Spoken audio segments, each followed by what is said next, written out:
Shalom Aleichem, c'est Morisset Elkan Ben Abraham de Torah Call Ministries et Am Segoula. Parashat Bereshit. Cette semaine, nous avons Parashat Bereshit. Nous venons à peine de célébrer la fête de Sukkot. La dernière célébration parmi les 7 fêtes de l'Éternel ou les 7 convocations de l'Éternel. La toute dernière était Sukkot. Et après Sukkot, la première portion, qui en hébreu se dit Parashat, Bereshit, à l'image de Genèse. En hébreu, on ne dit pas Genèse, on dit Bereshit qui signifie dans le commencement ou au début. Et nous avons 54 parachutes, c'est-à-dire 54 portions, qui sont, 54 c'est de Genèse à Deutéronome, donc de Bereshit à Devarim. Et donc nous avons les 5 livres attribués à Moïse sont en portions. Donc la toute première portion que tous les Juifs qui sont sous le ciel, ou tous les Israélites qui sont sous le ciel vont méditer, c'est Bereshit, d'accord, qui veut dire dans le commencement. Et Bereshit, que certains diront Genèse, il y a une différence, puisque la pensée hébraïque est différente de la pensée romaine, puisqu'on ne dit pas Genèse en hébreu, on dit Bereshit. Et ça ne veut rien dire, en fait. Genèse ne veut rien dire en hébreu. Vous voyez, et je fais cette précision parce que la Bible que tu as ou que j'ai provient des textes originaux hébreux. Donc c'est important de faire mention de ça, puisqu'il faut retourner à la racine hébraïque pour comprendre les mots dans leur profondeur et puis aussi tout ce qui est expression originelle et aussi originale. C'est important. Et donc, Bereshit. Okay, dans le commencement. Alors, le concept de Genèse, Genèse a beaucoup de chapitres, mais il se résume en un seul verset. Dans le chapitre 1, verset 5. Donc, on va lire rapidement, qui nous dit Elohim appela la lumière jour et il appela les ténèbres nuit. Il y eut un soir, il y eut un matin, jour 1. Je fais cette lecture aussi pour vous interpeller, parce qu'il y a un souci de traduction. Déjà, on voit le premier souci au lieu de Genèse. Les Hébreux, ils disent Bereshit. Et là, on voit jour 1. Et je dis ça aussi parce que dans certaines versions, vous avez la version de Louis II ou de Scofield ou de... je crois, parole de vie ou du semeur, ils disent premier jour, ce fut le premier jour. Il y eut un soir, il y eut un matin, et ce fut le premier jour. Or, dans la pensée hébraïque, on ne dit pas premier jour, on dit jour 1, qui se traduit par Yom Erad. Ok? Et puis bon, ainsi de suite, le dimanche, Yom Erad, ça correspond au dimanche. D'accord? C'est le jour 1. Dimanche n'est pas le 7e jour, non. Dimanche n'est pas le 7e jour, non. Il est le premier jour, non. Yom Erad, c'est jour 1 qui correspond au dimanche. Yom Shabbat, par exemple, c'est jour 7. Alors, lui, par contre, c'est jour 7 qui correspond au samedi. Et ainsi de suite, jour 2, jour 3, Yom Sheni, bon, bref. Donc, le verset qu'on a lu, Genèse 1, verset 5, met en valeur une forme d'interpellation. Parce que dans certaines versions, on dit premier jour, mais là, on dit jour 1 en hébreu. Et qui se dit Yom Erad. Mais pourquoi? Parce que il met en valeur aussi la notion du royaume. Vous voyez? C'est pourquoi c'est important. Premier jour, non. Lui ne met pas en valeur la notion du royaume. Mais c'est jour 1 qui met en valeur la notion du royaume. C'est-à-dire qu'il y a un concept. Le concept du Malchut Hashamaïm. Le royaume des cieux. Ok? Donc l'expression jour 1 là, met en valeur, révèle le royaume d'Elohim. Et on va le voir tout à l'heure parce que c'est une expression qui est très importante. Elle parle d'unité. Mais comment? Parce que dans le jour 1, nous avons les 6 autres jours. Donc 1 plus 6, ça fait 7. Les 7 jours de la semaine.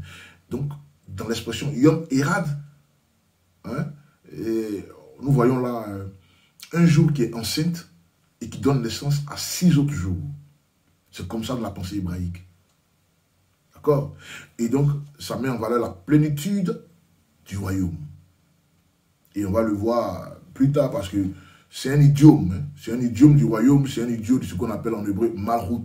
Quand on dit Malrout, c'est le royaume. Ok? Malrout Olam, certains te le diront, et d'autres Malrout Hashamaïm. D'autres disent la vie éternelle, ou le royaume des cieux, hein? Ou le royaume d'Élohim. Okay? Malrout Hashamaïm, c'est l'expression toute faite et puis elle est bien. Mais pourquoi aussi? Parce que, comme je l'ai dit, du jour 1 sortent 6 jours, mais en même temps, c'est la notion d'unité. C'est-à-dire que le jour 1, qui donne naissance aux 6 autres jours, est restauré au 7e jour. Le 7e jour, le jour 1 qui donne naissance aux 6 autres jours, là, ça fait 7.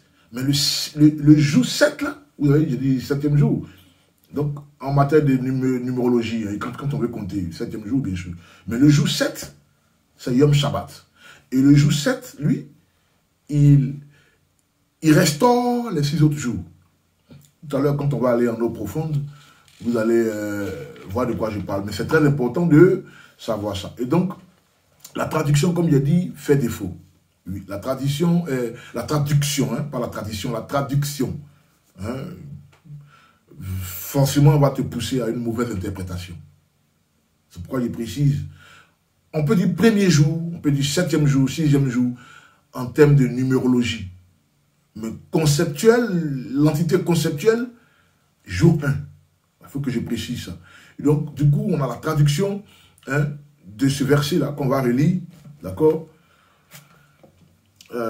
qui dit encore, Genèse 1,5, qui dit, Elohim appela la lumière jour et il appela les ténèbres nuit. Il eut un soir, il eut un matin, jour 1. C'est important, jour 1. Alors, si tu ne retournes pas à la racine hébraïque, cela va te désorienter. Tu seras désorienté. Je fais allusion à ces croyants-là qui aiment Elohim, qui ont la soif de connaissance, c'est à eux que je m'adresse à ce niveau. Oui, parce que tu vas être éloigné du concept de ce verset, Genèse 1,5. Tu seras éloigné aussi du concept des jours. Jour 1, jour 2, jour 3. Tu vas être éloigné aussi du retour du Mashiach, Yeshua, celui que les Romains ont surnommé Jésus. Parce que tout commence à Bereshit. Tout commence à Bereshit, que certains disent Genèse. C'est le commencement. Nous sommes dans le commencement, comme j'ai dit. Nous sommes au tout but. D'accord? Donc il faut noter que tous les jours ont leur importance. Ça, il n'y a pas de souci. Ok? Mais il y a une différence. Chaque jour, Elohim a fait ci. Tel jour, il a fait ça. Tel jour, il a fait ça. Tel jour, il a fait ça. Et même le 6e jour, il a créé l'homme. Et le jour 6, il a créé l'homme. Et le jour 7, il s'est reposé. D'accord? Ben, ne vous en faites pas. Quand je dis 6e, 7e, je fais allusion à la numérologie. Okay? Je veux dénoter. Okay? Je parle de nombre, là. Okay? Mais quand je parle de concept, je préciserai jour 7, jour 8, jour 9, jour 10. D'accord? Et c'est important. Mais nous avons 7 jours. Et chaque jour a son importance. Mais les jours se réunissent en Yom Erad. Parce que Yom Erad, comme j'ai dit au préalable, était enceinte. Ok? Et Yom Erad donne naissance à 6 autres jours. Donc 6 plus 1, ça fait 7 jours. Et chaque jour a son importance. C'est pourquoi on voit quand Elohim, qu'est-ce qu'on dit? Il dit, Elohim créa ci, il faisait ça le jour 7. Et il a vu que tout était bon. Alors, il fait ci, il fait ça le jour 6. Il a vu que c'était bon. Il fait ci, il fait ça le jour 2, 3 et ainsi de suite. Et donc, on découvre là quelque chose qui est important. Puisque au jour 7, on parle de restauration. Ok? Le jour Yom Erad, qui est le jour 1, donne naissance à 6 autres jours. Mais le jour 7, pour dire encore, côté numérologie, le 7e jour, ok, qui est le jour 7, vous voyez comment je fais la précision, le 7e jour, mais qui est le jour 7, c'est à ce jour-là, ou c'est en ce jour-là, que tout est restauré. Ok? Et on voit que le jour 7, Elohim se reposa. C'est très important. Elohim se reposa le jour 7. Et quand on dit se reposer en hébreu, ce n'est pas qu'il se reposait parce qu'il était fatigué. Non. Elohim se repose de toutes ses œuvres, c'est ce qu'on dit. Donc il se repose de toutes ses œuvres. Mais quelles sont ces œuvres-là? Jour 1, jour 2, jour 3, jour 4, jour 5, jour 6, là où il crée l'homme et les bêtes et les animaux. Et le jour 7, il se repose. En hébreu, se reposer veut dire Menoura. Ça se dit Menoura. Ça veut dire mariage. Vous comprenez? C'est pourquoi je parle de concept. Quand je dis jour 1, qui donne naissance à 6 autres jours, et que le jour 7 est la restauration, hein, c'est lui qui réunit tous les jours. C'est-à-dire, les 6 autres jours, là, se réunissent automatiquement au jour 7, qui est le dernier jour. Là où il se repose. Or, se reposer ne veut pas dire qu'il était fatigué, non. Se reposer fait allusion à une nuit de noces, un jour de noces, un mariage. C'est l'expression se reposer là, ok? Donc, le jour 1, qui est l'unité, et le jour 7, qui est la restauration. Donc, le jour 7 restaure l'unité du jour 1. Amen. Donc, ça explique, là, il y a un modèle important qui se dégage ici, ok? Donc, je répète, le jour 1 se disloque en 6 jours. Et puis, chaque jour, bien sûr, a sa fonction, mais qui se restaure au jour 7. Or, le jour 7, le jour où il se repose, c'est Yom Shabbat. Jour 1, c'est Yom Erad. Et jour 7, c'est Yom Shabbat. En d'autres termes, jour 1 est égal à jour 7. Jour 1 est égal à jour 7. C'est Genèse. En hébreu, j'ai dit qu'ils ont dit Bereshit, dans le commencement. Parce que Genèse ne veut pas dire dans le commencement. Genèse parle de numérologie. Nombre. Chiffres. Mais Bereshit, c'est un truc très conceptuel. Ça veut dire dans le commencement. Donc, dans le commencement, qui est Yom Erad, jour 1, on trouve sa restauration dans le jour 7, qui est la fin. Donc, jour 1, Yom Erad, est égal à jour 7, Yom Shabbat. Et c'est le jour 7 que Elohim se reposa. Je fais ça pour que vous compreniez le concept du Marout Hashamaïm, du royaume. Or, nous savons qu'un jour est égal à 1000 ans. Oui, mais parce que, j'ai expliqué, un jour vaut 1000 ans. C'est pas moi qui le dis, il y a Pierre qui le dit. Pierre fait ressortir ça, on va lire 2 Pierre, hein, 2 Pierre chapitre 3. 2 Pierre chapitre 3, versets 8 à 9. C'est important. Pierre, il était très, très sage aussi. Hein, il était très sage. Et puis, il nous donne cette information-là. Et puis, c'est vrai, à couper le souffle, puisque quand on va aller dans Genèse, on va comprendre tout le concept plus tard. Puisque quand on va aller en eau profonde, je vais dire, on va comprendre tout le concept plus tard. Puisqu'il veut nous emmener quelque part, en fait. Elohim veut nous emmener quelque part. Quand il donne ces choses voilées, cachées, ce sont des perles qui sont très enfouies, il faut se faire enseigner. Il faut étudier, d'accord? Donc, 2 Pierre, chapitre 3, versets 8 à 9, nous dit, de plus, mes chers amis, n'ignorez point ceci. Pierre il nous fait, il déclare quelque chose, mais il nous donne en même temps il nous exhorte.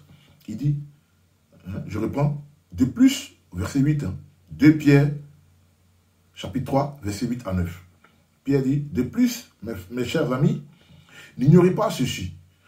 Devant Adonai, un jour est comme 1000 ans, et 1000 ans comme un jour. Donc, Yom Erad, qui veut dire jour 1, peut vouloir aussi dire 1000 jours. D'accord? Et Yom Shabbat, qui veut dire jour 7, peut aussi vouloir dire 7000 jours, ou 7000 ans, ou 7000 mois, mais 7000. Mais là, Pierre, quand on lit, il fait allusion aux années. Donc il dit un jour hein, un jour est comme 1000 ans. Donc, 7 jours sont comme 7000 ans. D'accord?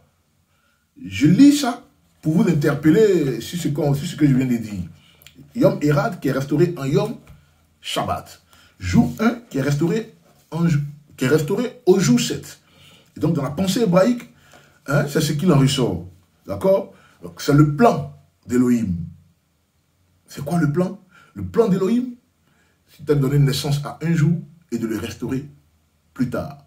Donc, au jour 7. Et donc, le plan est identifié, ok, dans le modèle de 7000 ans. D'accord? Donc, Yom Erad, qui peut aussi vouloir dire 1000 ans, hein, est restauré à 7000 ans. Vous voyez? Et nous sommes dans la pensée hébraïque, hein, le calendrier biblico-hébreu, nous sommes à 5784. Comme j'ai dit, on vient de finir Sukkot. Or, on ne peut pas célébrer Sukkot sans être dans une nouvelle année. Parce que la nouvelle année commence à la nouvelle année des années, hein, pas la nouvelle année religieuse. Parce que la nouvelle année religieuse, elle commence dans le mois de Aviv ou Nissan, là où nous célébrons la Pâque. Mais la nouvelle année des années, hein, ou la nouvelle année civile ou shabbatique, nous célébrons Rosh Hashanah, c'est-à-dire là où le chiffre, il change. Donc, parce qu'à Pessah, la nouvelle année des mois, où Israël devient une nation, il faut commencer à compter, hein, et le dit commencer à compter les mois. Ça, c'est la nouvelle année des mois. La nouvelle année des années, c'est à Tishri. La nouvelle année des mois, c'est à Nissan ou Aviv. C'est important aussi de faire cette différence parce que beaucoup se trompent. Dans le calendrier biblico-hébreu, nous avons 4 nouvelles années. Okay? Nouvelle année des mois, nouvelle année des années, hein, Tishrei, que nous venons de célébrer. Nouvelle année des arbres, ok? Et puis aussi, nouvelle année des prémices, ok? Des animaux ou des fruits du sol. Donc 4 nouvelles années, c'est important. Nous n'avons pas une seule nouvelle année, ok? Et la nouvelle année spirituelle ou religieuse ne veut pas dire que c'est elle qu'on doit suivre, non. D'accord? C'est important. Parce que de Bereshit, hein, disons, ayant le langage romain, de Genèse jusqu'à Exode, c'est la nouvelle année des années. D'accord? Ça, c'est le calendrier civil, le calendrier shabbatique. Ok? Et puis d'Exode à la fin, jusqu'à Apocalypse, c'est la nouvelle année spirituelle ou religieuse ou agricole, qui commence dans la nouvelle année des mois. Nissan, là où il y a la Pâque, Pessah. Alors, donc nous sommes en 5784. Et du coup, nous sommes à combien de millénaires? Nous sommes à 6000 ans, puisque c'est le 58e siècle. Ok? On va jusqu'à 70 siècles. Puisque si un jour est égal à 1000 ans, hein, et comme 1000 ans, comme Pierre l'a dit, donc 7 jours hein, équivalent à 7000 ans. Et on dit 7, parce que c'est important. C'est le 7e jour que Elohim se reposa. Vous comprenez? Après ça, il n'y a plus jour 8, jour 9, jour... Non. Vous comprenez ce que je veux dire? Donc, c'est le 7e jour, il se repose de toutes ses œuvres. Puisque jour 1, jour 2, jour 3, jour 4, il a tout fait. Mais le jour 7, il se repose. En plus, le jour 6, il nous a fait, toi et moi. Mais le jour 7, il se repose. Or, 7 est égal à 6000 ans. 7000 ans. Et 7000 ans doit automatiquement ou vraisemblablement nous interpeller que tout s'arrête là. C'est la fin. Pourquoi j'ai donné l'année biblico-hébreu? Nous sommes en 5784. Donc nous sommes au 58e siècle. Or, tout doit prendre fin au 70e siècle. Vous suivez? D'accord? Et donc, l'Apocalypse révèle beaucoup de choses. On va lire Apocalypse, hein, Apocalypse chapitre 20. Hein, ça nous révèle beaucoup de choses aussi. C'est important de lire ça. Apocalypse chapitre 20. Parce qu'on peut discerner que le dernier millénium, c'est les 7000 ans. Les 7000 ans. Okay? Le dernier millénium, hein, c'est 7000 ans. On n'ira pas à 7000 ans 1, 7000 ans 2. Non. C'est important de savoir ça. Ce que je dis là. fais-toi enseigner. C'est important de comprendre le concept des choses. Pourquoi dans la pensée hébraïque, la Bible, d'accord, commence par la fin d'une histoire et se termine par le début de l'histoire. D'accord? Donc je reprends. La Bible commence par la fin et se termine par le début d'une histoire. Donc, dans Genèse, il y a Apocalypse. Vous voyez? Dans Genèse, il y a un Yom Erad. Dans Yom Erad, il y a Yom Shabbat. Donc, dans jour 1, il y a jour 7. C'est pourquoi, au tout début, je disais, faites attention aux versions, parce que quand on dit premier jour, ça nous éloigne du concept du royaume. D'accord? On va lire Apocalypse 20, 1 à 6, vous allez comprendre encore plus ce que je vais dire. Apocalypse 20, 1 à 6. Puis je vis un ange descendre du ciel ayant les clés, enfin la clé de l'abîme et une grande chaîne dans sa main. Verset 2. Il saisit le dragon, ce serpent ancien, qui est le diable à Satan, l'adversaire. Il l'enchaîna pour 1000 jours, pour 1000 ans. Verset 3. Il le jeta dans l'abîme qui verrouilla et scella sur lui, afin qu'il ne puisse plus tromper les nations jusqu'à ce que les 1000 ans soient accomplis. Après cela, il doit être libéré pour un peu de temps. Je poursuis la lecture. Puis je vis des trônes et ceux qui étaient assis dessus reçurent l'autorité pour juger. Et je vis les âmes de ceux qui avaient été décapités pour avoir témoigné de Yeshua et pour avoir proclamé la parole d'Hachem Elohim. Et de tous ceux qui n'avaient pas adoré la bête ou son image et qui n'avaient pas reçu la marque de leur front, sur leur front et sur leurs mains. Ils revinrent à la vie et régnaient 1000 ans avec le Mashiach. Verset 5. Le reste des morts ne revint pas à la vie avant que les 1000 ans ne soient accomplis. C'est la première résurrection. Verset 6. Bénis et saints ceux qui ont part à la première résurrection. La seconde mort n'a pas de pouvoir sur eux. Au contraire, ils seront Kohanim, c'est-à-dire sacrificateurs ou prêtres d'Élohim et du Mashiach, et ils régneront avec lui 1000 ans. Alors, Apocalypse 20, 1 à 6 que nous venons de lire ici, nous révèle là que Yeshua HaMashiach, celui que les Romains ont surnommé Jésus, il reviendra pour régner pendant 1000 ans. Et quand vous allez continuer la lecture, vous allez voir que ça c'est une promesse. La promesse faite à Abraham. La promesse a été faite où? Dans Exode chapitre 12, versets 1 à 3. Quand il dit toutes les nations de la terre seront bénies. Tu auras une grande famille. Ta descendance sera très nombreuse.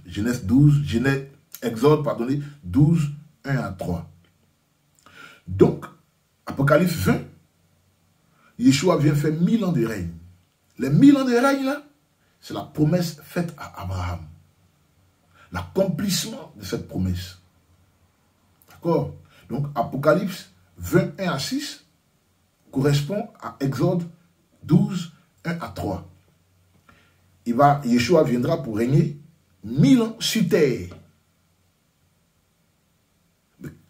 Ce règne-là, l'acte qu'il pose de régner pendant 1000 ans, c'était une promesse faite à Abraham avec la descendance d'Abraham. De toute couleur, ok, tout relief, de toute géographie. D'accord? Et là, la couleur de la peau n'a plus de valeur. Il faut que les gens sachent ça. Parce qu'on entend beaucoup de polémiques sur la couleur de peau. Les vrais Israélites étaient noirs. Et les Juifs blancs ont usurpé. Quand vous lisez là, vous comprenez tout. Et tout se passe dans le jardin d'Éden. Avec Adam et Ève. Mais ça, c'est un autre enseignement et on reviendra là-dessus. Alors, le dernier millénium, c'est là. Yeshua vient pour ces 1000 ans de règne sur terre. Et ça, c'est à Shabbat. En d'autres termes, c'est la grande finale. Le grand Shabbat qu'on dit en hébreu, Shabbat de Shabbatot. Parce que Shabbat c'est singulier, au pluriel c'est Shabbatot. Donc c'est la grande finale. Les 1000 ans de règne de Yeshua, l'accomplissement de la promesse faite à Avinu Abraham, le patriarche Abraham. D'accord? Et ça met en valeur le royaume messianique. Nous vivons l'ère messianique, mais l'ombre, puisque la Torah refait surface, hein, les gens sont en train de venir vers la Torah, ils veulent découvrir, ils veulent faire le retour à la racine hébraïque, les gens sont en train de découvrir leur identité juive et israélite. Les gens reviennent vers la culture hébreu, ils veulent apprendre, ils veulent découvrir. D'autres même sont attirés, en fait. On appelle en hébreu des étincelles. D'accord? Mais le but du millénium, comme je l'ai dit, c'est la promesse faite à Abraham dans Exode 12, 1 à 2. Donc c'est important. Alors, Apocalypse, vu que nous venons de lire là, c'est le Shabbat. Yom Shabbat. Yom Shabbat. C'est important de savoir cette entité quand je dis Yom Shabbat. Puisque Yom Shabbat est la restauration de Yom Erad, qui est enceinte, qui donne naissance aux 6 autres jours. Donc, le jour 7 est la restauration du jour 1. Et c'est là. Et c'est un millénium. Ça veut dire 1000 ans. Or, un jour est égal à 1000 ans, et on sait aussi que 7 jours, bien sûr, va donner 7000 ans. Mais ça, c'est un millénium. Ça veut dire le 7e millénium. Puisqu'on va s'arrêter à 70, nous sommes au 58e siècle. C'est important. Ce que je dis là est très important. Non, on n'ira plus à 7001, 7002, non. Tout ce que vous voyez sur la terre, tout ce que vous voyez, la guerre en Israël, les attaques partout, et tout ce que vous voyez, une prolifération des sectes et tout ça, tout ce que vous voyez là, c'est pour nous arrêter à 7000 ans. Donc nous sommes, d'autres diront, en 2023. Non, ça c'est selon le calendrier gréco-romain. Or, la Bible provient des textes originaux hébreux. Donc il faut commencer à compter à partir de Genèse. Pas à partir de la naissance du Mashiach, de Yeshua, non. À partir de Genèse. Sinon, vous ratez le concept du jour 1. Vous comprenez maintenant ce que je veux dire? Et c'est important. D'accord? Donc Yeshua vient régner pendant 1000 ans. Mais aussi, mais sur terre, d'accord? Sur terre. Et c'est pourquoi on parle de Yom Shabbat, qui est la restauration. Donc le Yom Erad, entre le Yom Erad, le jour 1 et le jour 7, nous sommes au milieu. Je vous fais la vidéo avant cette restauration. C'est ce qu'on appelle, la pensée hébraïque, l'ombre des choses à venir. Vous voyez? Donc nous sommes dans l'ombre. C'est ça, l'ombre des choses à venir.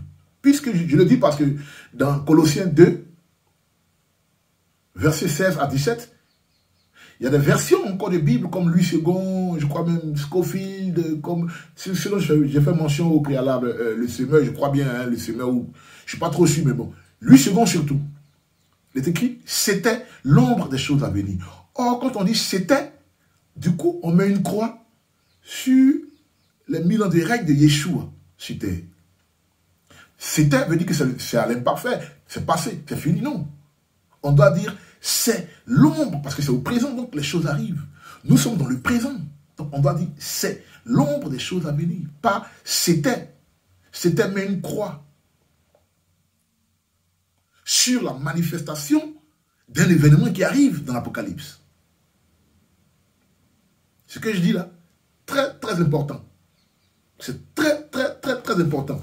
Celui qui a négligé ça, il va se fourvoyer. Oui. Puisque je dis Yom Erad, hein, bien que ce jour-là, jour 1, fasse allusion à l'unité des jours, mais ça révèle le royaume. Or, quand Yeshua arrive dans l'Apocalypse, c'est le royaume qui vient. Le royaume arrive plus tard, donc c'est le royaume qui vient pour nous révéler. Puisque c'est après les 1000 ans de règne de Yeshua que la nouvelle Jérusalem va descendre sur terre. Apocalypse 21. Quand on parle de l'épouse, la nouvelle Jérusalem, le temple qui va descendre. Donc le Yom Shabbat, hein, nous fait découvrir la plénitude du Shabbat. C'est pourquoi les 1000 ans de règne de Yeshua sur terre, c'est le Shabbat des Shabbatot. Vous voyez, chaque jour, les Juifs, les Israélites ou les Juifs qui sont sous le ciel célèbrent le Shabbat. Mais c'est pour la grande finale, quoi. C'est pour la grande finale. D'accord? Et donc, il faut faire attention. Il faut faire attention. Et donc, Yom Shabbat ou jour 7, c'est l'image de la restauration, d'accord, du jardin. Puisque quand il se repose, c'est dans le jardin qu'il se repose. Et c'est dans ce jardin qu'il y a eu un péché qui était commis. Vous pouvez manger de tous les arbres de ce jardin, mais ne mangez pas de l'arbre de la connaissance du bien et du mal. Quand Adam et Ève désobéissent, quand ils mangent, ils sont réduits à néant. Ils deviennent impuissants. Mais non seulement eux, mais l'univers entier est réduit à néant. Ok? Est transporté sous une sorte de décomposition. D'accord? L'univers est entraîné dans la décomposition. C'est pourquoi on parle de tohu bohu avant que la lumière ne soit. Donc quand il pêche, l'univers retombe encore dans ce même tohu bohu. Donc il y a un désordre. C'est pourquoi on parle de restauration du jour 7. Yom Erat, après Yom Erat, au milieu, entre Yom Erat et Yom Shabbat, entre le jour 1 et le jour 7, au milieu, ce qui s'est passé, ce qui s'est produit, c'était le péché. Au tout début, Adam et Ève, on connaît l'histoire. Aujourd'hui, je vais vous faire la vidéo en 5784. Yeshua est venu, il a payé le prix pour l'humanité, il est reparti au Père, mais on attend. Vous voyez, quand j'ai lu, c'est la première résurrection. On dit, heureux et bénis sont ceux qui vont vivre, qui vont célébrer cette première résurrection. Là, c'est un langage de jugement. Vous voyez? Et donc, le péché, nous ayant rendu, ou bien ayant rendu Adam et Ève impuissants, a aussi affecté l'univers. Le tohu bohu revient et puis l'univers est dans une extrême décomposition.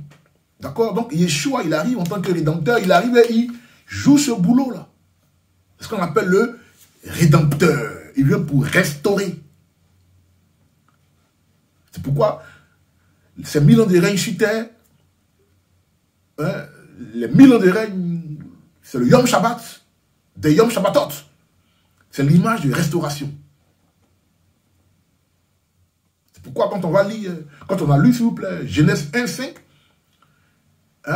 qu'on va lire à nouveau, c'est pourquoi j'ai dit tout le livre de Genèse, Bereshit, se résume en ce jour. Tout le livre, si tu veux comprendre Genèse, tout, tu veux comprendre Genèse, c'est Genèse chapitre 1, verset 5. Ça se résume en ce verset. On va relire. On va relire. Elohim appela la lumière jour et il appela les ténèbres nuit. Et il eut un soir, il eut un matin, jour 1. Yom Erad. J'ai dit ça se divise en 6 jours. Ça se restaure en jour 7. Mais le concept là, il nous interpelle. Il nous interpelle parce que le jour 7, c'est le Shabbat. C'est ça, Yom Shabbat. Vous voyez comment c'est un peu rigolo. Rigolo en ce sens que des gens ne célèbrent pas le Shabbat. Or, le Shabbat viendra dans Apocalypse 20, lors des 1000 ans de règne de Yeshua, l'accomplissement de la promesse faite à Avinu Abraham. Le Shabbat, c'est la restauration. Le Shabbat vient pour effacer complètement, quoi. Le Shabbat, si vous voulez, est la sœur jumelle ou le frère jumeau de la mort de Yeshua. C'est important. Le Shabbat se reposait là, qu'on a vu dans Genèse, le jour 7, Elohim se reposa là. C'est l'idée du temple. C'est l'idée, Jardin d'Éden bien sûr, mais c'est l'idée du temple, d'une maison. Pourquoi? Parce que quand on va décomposer le mot Bereshit, dans Bereshit, vous avez Bet ou Beit, qui veut dire maison, qui veut dire temple.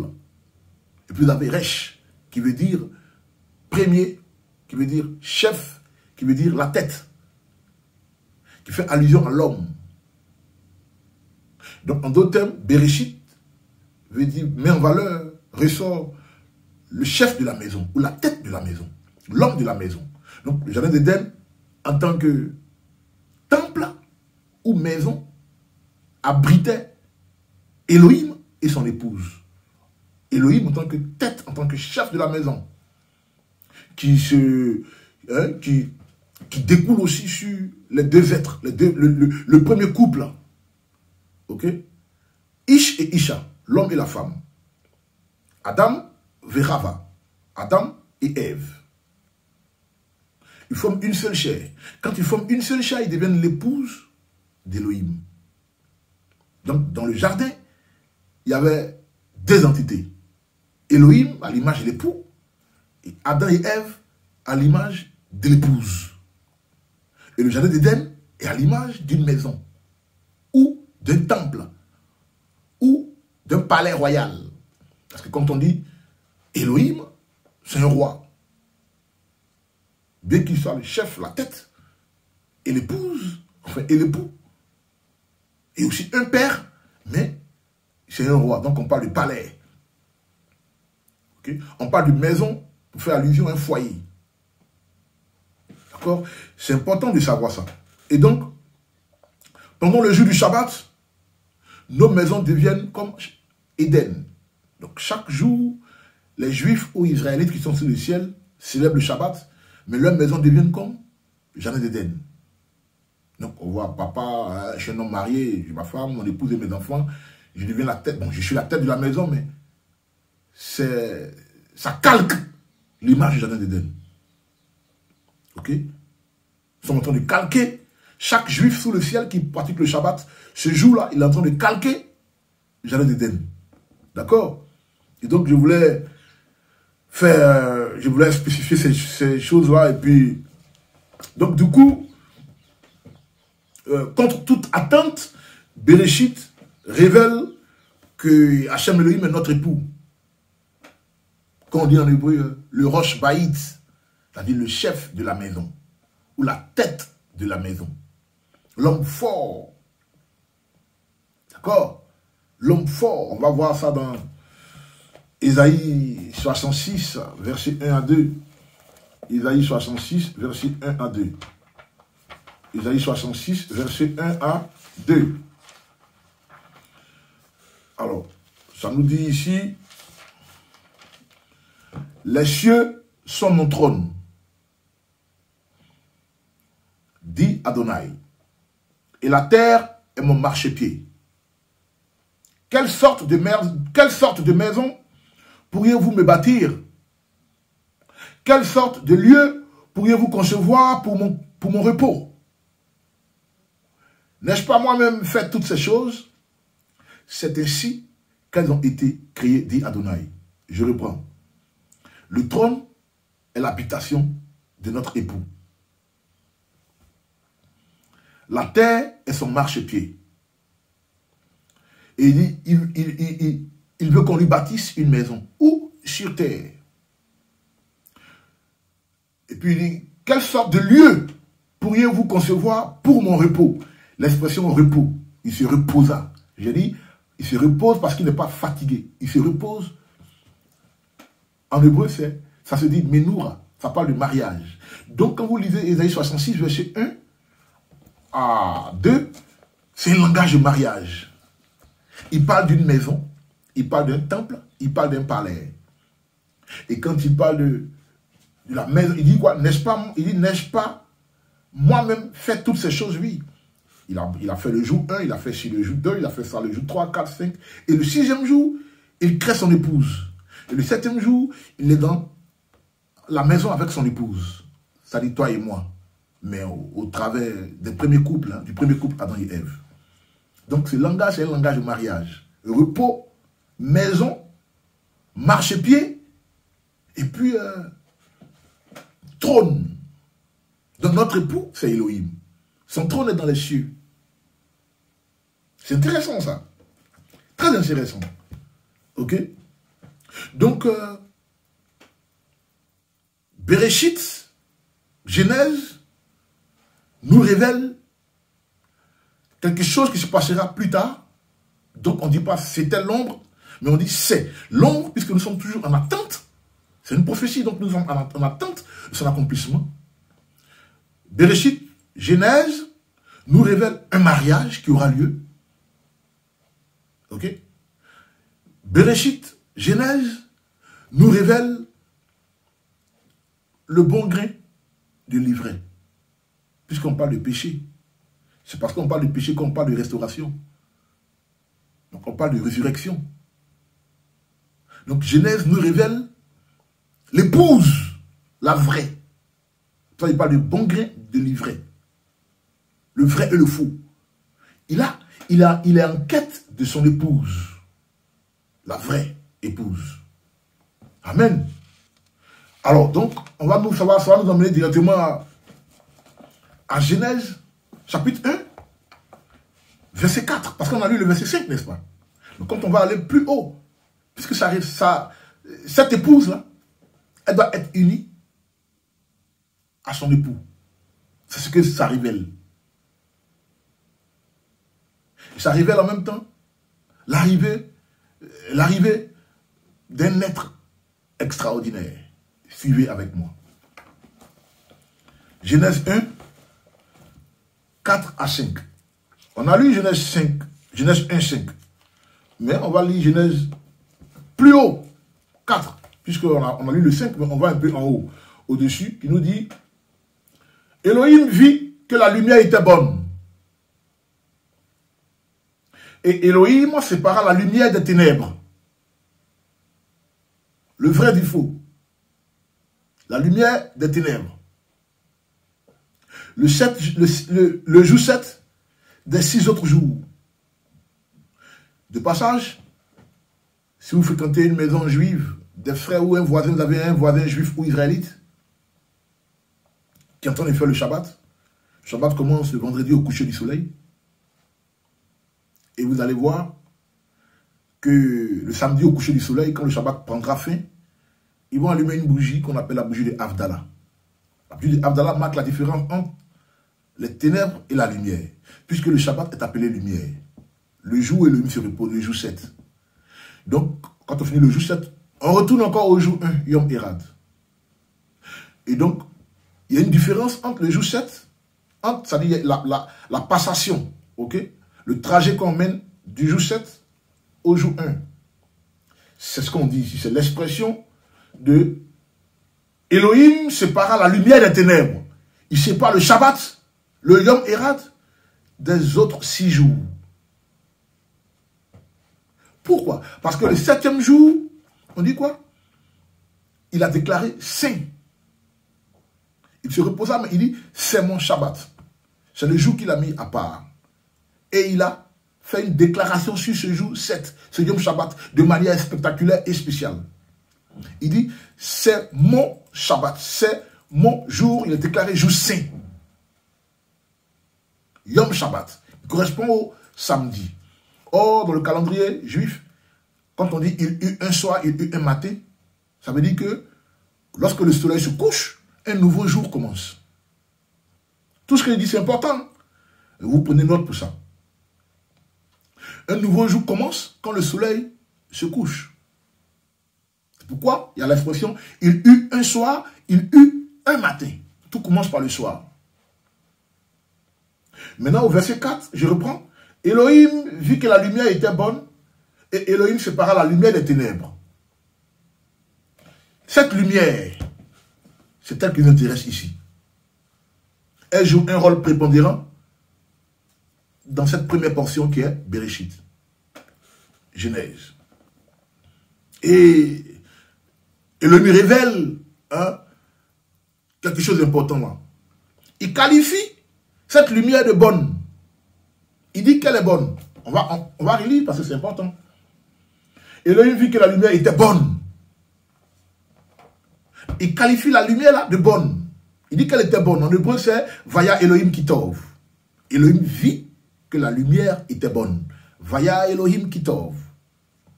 Entre-temps, on a le Rav Yohanan, l'apôtre Jean, qui nous révèle aussi cette même lumière qu'on va lire. Jean chapitre 3, verset 19 à 21. Jean chapitre 3, verset 19 à 21. Jean chapitre 3, verset 19 à 21. Voilà. Jean nous dit quoi? Jean nous dit ici, il dit, et c'est le jugement. La lumière est venue dans le monde, mais les hommes ont préféré l'obscurité à la lumière, bien sûr. Pourquoi? Jean pose la question. Parce que leurs œuvres étaient mauvaises. Verset 20. Car celui qui fait les choses mauvaises est la lumière. Est la lumière. Il a une haine pour la lumière. Et l'évite, afin que ses œuvres ne soient point apparentes. Mais celui qui pratique la vérité vient à la lumière, afin que tous puissent constater que ses œuvres sont accomplies à travers Elohim. Donc ce passage aussi parle de lumière, comme Genèse nous parle de lumière. Ce passage aussi fait allusion à une lumière, mais là, Jean nous fait savoir que la lumière existait déjà. Jean nous révèle le côté éternel de cette lumière. Et cette lumière apporte un jugement, puisque quand elle arrive, tout ce qui est obscur se dissipe.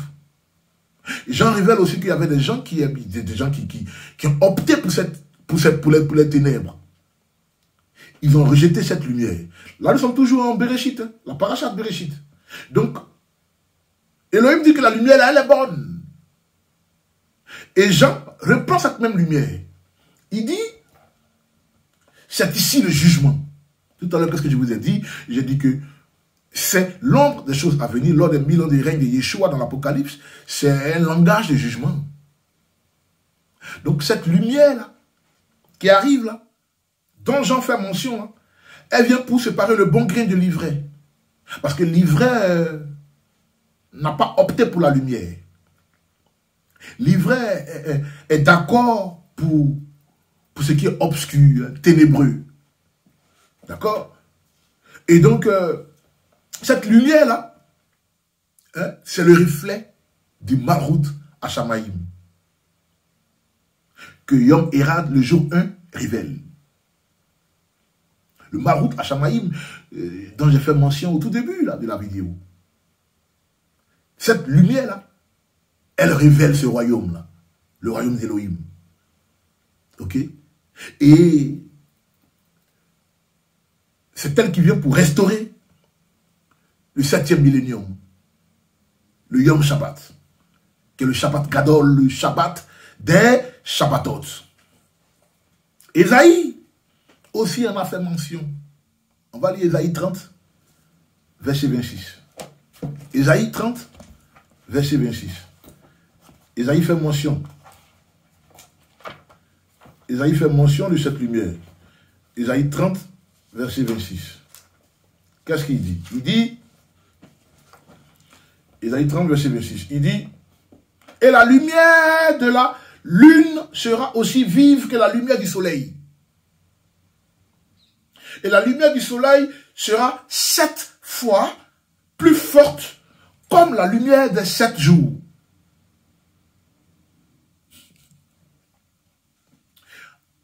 En parenthèse, en un seul. Donc, Yom Erad est égal à Yom Shabbat. Jour 1 est égal à jour 7. Les 7 jours redeviennent ou sont restaurés à nouveau dans le jour 7. Donc, je réponds à la lecture. Ésaïe 30, verset 26. Il dit, et la lumière de la lune sera aussi vive que la lumière du soleil. Et il poursuit, il dit, et la lumière du soleil sera 7 fois plus forte, comme la lumière des 7 jours en un seul. C'est-à-dire les jours là, les jours 7 là, sont en un seul. Yom Erad, restauré. Le jour où Adonai pansera les plaies de son peuple et guérira la contusion provoquée par le coup. Donc là, il nous parle de Bereshit et il nous dit aussi que la lumière de 7 jours est comme un seul jour également. Donc Yom Erad, ok, qui donne naissance à 6 jours, est restauré au jour 7, comme je l'ai dit au tout début. Pour comprendre Genèse, tu dois comprendre ces perles qui sont cachées. Jour 1 est égal à jour 7. Donc, au tout début, dans le commencement, Bereshit, bara Elohim, et Hashamaim, et Aret, au commencement, Elohim créa les cieux et la terre. Dans ce commencement-là, le royaume est déjà là, voilé. C'est pareil. Pour Genèse chapitre 1, verset 11. L'humanité, le plan d'Elohim, l'unité, la réunion de toutes ces créatures, ces enfants, disons.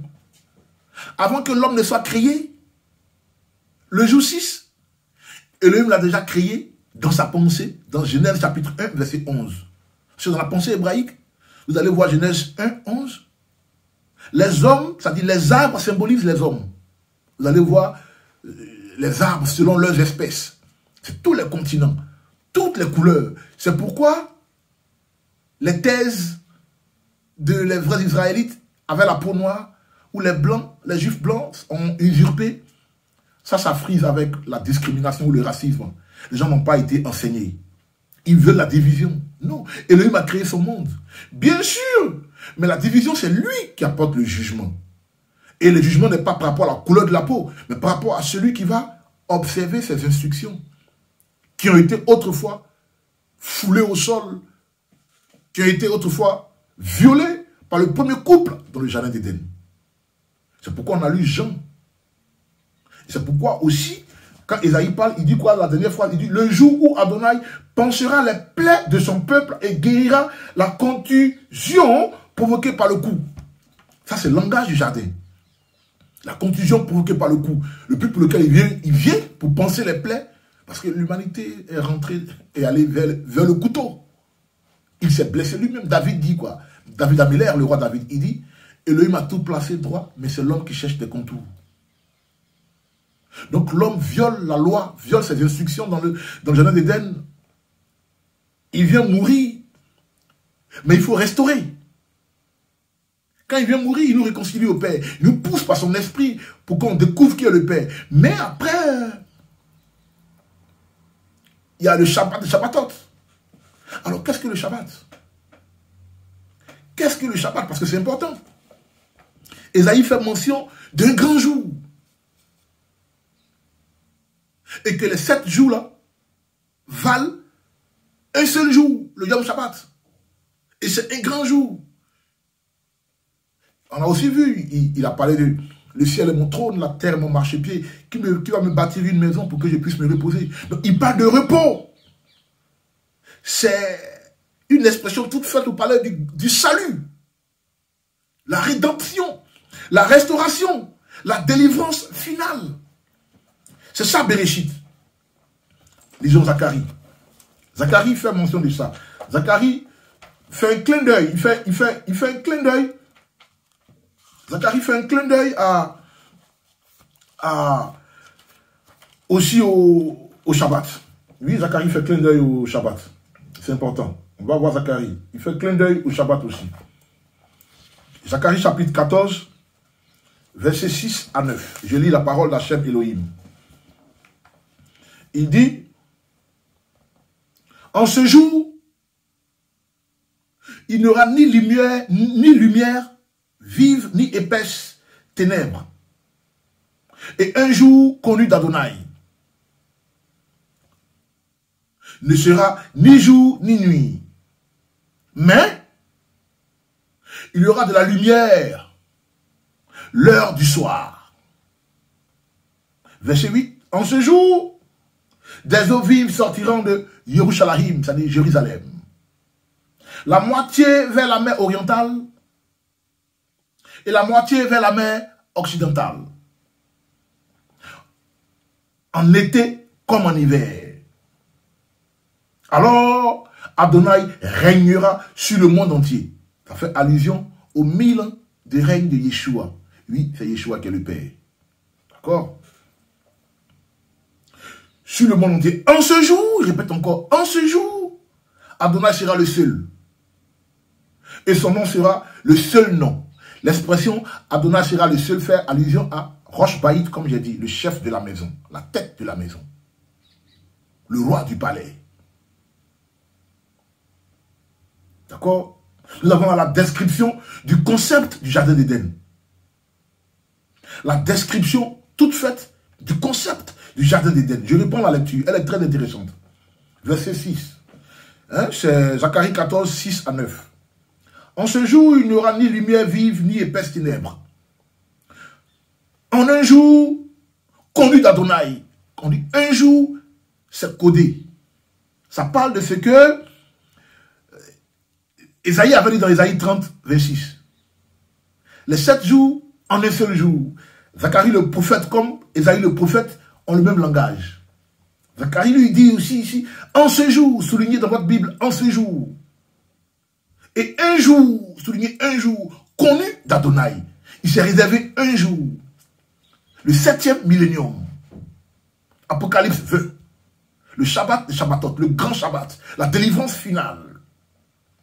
Là où il va penser toutes nos plaies. Il dit, verset 8, en ce jour, des eaux vives sortiront de Yerushalayim, de Jérusalem. La moitié vers la mer orientale et la moitié vers la mer occidentale, en été comme en hiver. Alors, Adonai régnera sur le monde entier. Et il continue encore pour terminer, il dit, en ce jour, Adonai sera le seul maître.